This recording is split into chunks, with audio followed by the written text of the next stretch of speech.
Vaccine को लेकर तमाम खबरें सामने आ रही हैं। देश में वैक्सीन के केंद्र बंद पड़े हुए हैं। लोग लंबी लंबी कतारों में घंटों खड़े होकर इंतजार कर रहे हैं कि उनको एक वैक्सीन नसीब हो जाए। वैक्सीन नहीं मिल रही है। यह वैक्सीन आपको क्यों नहीं मिल रही है? आज 18 से 45 तक की उम्र के लोगों को वैक्सीन क्यों नहीं लग पा रही है? या 45 से ऊपर की आयु के लोगों को भी वैक्सीन क्यों नहीं लग पा रही है? क्यों वैक्सीन के केंद्र बंद पड़े हुए हैं? प्रधानमंत्री जी ने टीका उत्सव नाम दिया था कि टीका उत्सव करेंगे देश में। यह आपका टीका उत्सव तो फीका उत्सव हो गया। आपके पास तो वैक्सीन ही नहीं है। आप एक तरफ देश के लोगों को कहते हैं हम टीका उत्सव मनाएंगे, और दूसरी तरफ प्रधानमंत्री जी आपने देश के लोगों की जिंदगियों का सौदा करके 6.5 करोड़ वैक्सीन 93 देशों को बेच दी। आपने धंधा किया, वैक्सीन का धंधा, लोगों की जिंदगियों का धंधा, इस देश के लोगों का धंधा। 6.5 करोड़ वैक्सीन देश के दुनिया के 93 देशों को बेच दी गई। अब उस वक्त में जब इस देश के लोग वैक्सीन के लिए इस महामारी में अपनी जिंदगी को बचाने के लिए लंबी लंबी कतारों में खड़े हैं, आप वैक्सीन बेच रहे थे? आप वेंटिलेटर बेच रहे हैं? आप विदेशियों को ऑक्सीजन बेच रहे हैं? आप सब कुछ बेच रहे हैं खाली। इस देश के लोगों की जरूरतों को आप ध्यान नहीं रख रहे हैं। और जो वैक्सीन हिंदुस्तानियों को आप दे रहे हैं, कितने दामों में दे रहे हैं? यह मैं खबर आपको बता रहा हूं, देखिए आप इसको और जरूर पढ़िएगा। मैं चाहता हूं इस खबर को आप लोग जरूर पढ़िएगा। यह इंडियन एक्सप्रेस की खबर है। यह इंडियन एक्सप्रेस की खबर है 25 अप्रैल की, और यह खबर यह कहती है कि दुनिया में सबसे महंगी वैक्सीन अगर कहीं पर मिल रही है तो हिंदुस्तान में मिल रही है। मोदी जी के राज में मिल रही है, जो अपने आप को भारत मां का लाल कहते हैं। उनके राज में सबसे ज्यादा महंगी हिंदुस्तान में वैक्सीन मिल रही है सीरम इंस्टीट्यूट के द्वारा। और यही सीरम इंस्टीट्यूट, यही कोविडशील्ड, ये सऊदी अरबिया को कितने में देते हैं? ये वैक्सीन सऊदी अरबिया को मिलती है $5.25 में। साउथ अफ्रीका को कितने में मिलती है? $5.25 में। अमेरिका को कितने में मिलती है? $4 में। बांग्लादेश को कितने में मिलती है? $4 में। ब्राजील को कितने में मिलती है? $3.15 में। यूके को कितने में मिलती है? $3 में। यूरोपियन यूनियन को कितने में मिलती है? $2.15 में और $3.50 में। जो वैक्सीन $2.15 में यूरोपियन यूनियन को मिलती है, जो वैक्सीन यूके को $3 में मिलती है, जो वैक्सीन अमेरिका को $4 में मिलती है, सऊदी अरबिया को $5.25 में मिलती है, वो वैक्सीन हिंदुस्तानियों को $18 में मिलती है। अगर आप किसी प्राइवेट हॉस्पिटल में वैक्सीन लगवाने जाएंगे तो आपको ₹1200 देने हैं। केंद्र सरकार को यही वैक्सीन ₹150 में मिलती है, राज्य सरकार को ₹400 में मिलती है। प्राइवेट हॉस्पिटल में ₹1200 आपको देने पड़ते हैं। क्यों हो रहा है ये?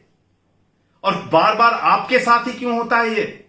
नोटबंदी करके आपको लंबी लंबी कतारों में बैंक के सामने खड़ा कर दिया जाता है। महामारी आती है तो बेड की कतारों में खड़ा कर दिया जाता है। आरटीपीसीआर की जांच की कतारों में खड़ा कर दिया जाता है। वेंटिलेटर पाने की कतारों में खड़ा कर दिया जाता है।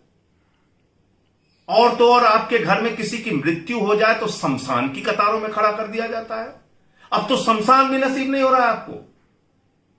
अब तो 62 लाशें बलिया में गंगा नदी में पाई गई हैं, गाजीपुर में लाशें पाई गई हैं, हमीरपुर की नदी में लाशें पाई गई हैं, और उन लाशों को कुत्ते, कौवे, चील नोच रहे हैं, अधजली लाशों को खा रहे हैं। यह दृश्य देखने को मिल रहा है हमें। यह भारतीय जनता पार्टी का न्यू इंडिया है। यह देश के प्रधानमंत्री इस देश के लोगों के साथ कर रहे हैं। यह हो रहा है उत्तर प्रदेश में। अब जाके हालात देखिए।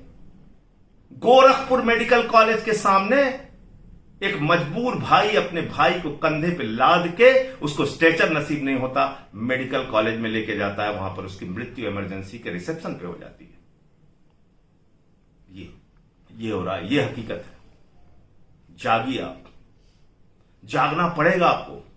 सवाल पूछने पड़ेंगे कि प्रधानमंत्री जी बताओ, जिस वक्त देश के लोगों को निःशुल्क मुफ्त में वैक्सीन देने की जरूरत थी, आपने 20,000 करोड़ रुपए के लिए अपना मोदी महल, संसद का नया भवन, मैं भी संसद का सदस्य हूं, जो हमारा संसद भवन है बहुत अच्छा है, बहुत विशाल है, उसकी तारीफ पूरी दुनिया में होती है। कौन सी जरूरत है आपको नया संसद भवन बनाने की? इस समय देश में महामारी है, आपका महल बन रहा है, सेंट्रल विस्टा के नाम पे आपका प्रोजेक्ट चल रहा है। आपको शर्म नहीं आती प्रधानमंत्री? 35,000 करोड़ रुपए आपने रखे बजट के अंदर वैक्सीन लगवाने के लिए। कहां गया वो 35,000 करोड़ रुपए? 35,000 करोड़ रुपए में तो पूरे देश के लोगों को निःशुल्क वैक्सीन लग जाती। कहां गया वो 35,000 करोड़ रुपए? आप उसको भी छोड़ दीजिए। आपने सांसदों की 2 साल की सांसद निधि काट दी, बहुत अच्छा काम किया। चलिए, 8,000 करोड़ रुपए आपने 2 साल का काट लिया। वो 8,000 करोड़ रुपए कहां गया? अरे कम से कम सांसदों से आप, जो उनके क्षेत्र के लोग थे, उनको कह देते आप फ्री में वैक्सीन लगवाओ अपने यहां। इतनी मदद वो लोग कर पाते नहीं। आपने कहा नहीं, सारा पैसा हम ले लेंगे। ले लिया, बहुत अच्छी बात की। 8,000 करोड़ रुपए कहां गए? वो क्यों नहीं इस देश के लोगों को निःशुल्क वैक्सीन लगाने के लिए खर्च किया जाता? क्यों नहीं आईसीयू के बेड बनाने के लिए खर्च किया जाता? क्यों नहीं मास्क के लिए खर्च किया जाता? क्यों नहीं सैनिटाइजर के लिए खर्च किया जाता? आज एक जवान के बेटे की मैं तस्वीर देख रहा था, प्रयागराज के घाट पे, उसको 7,000 रुपए अपनी दादी की डेड बॉडी लाने के लिए देना पड़ता है, 20,000 रुपए लकड़ियों का देना पड़ता है। ये हो रहा उत्तर प्रदेश में। और जो उसकी दादी की डेथ हुई है, उनके पति 35 साल तक फौज में रहे, लेफ्टिनेंट होकर रिटायर हुए, जिसकी 3 पीढ़ियां फौज में अपना जीवन लगा दे रही है, बॉर्डर पे अपनी जान देने के लिए तैयार है। आज उन परिवारों के साथ उत्तर प्रदेश के अंदर ये हो रहा है। तो इसलिए साथियों, जगना होगा।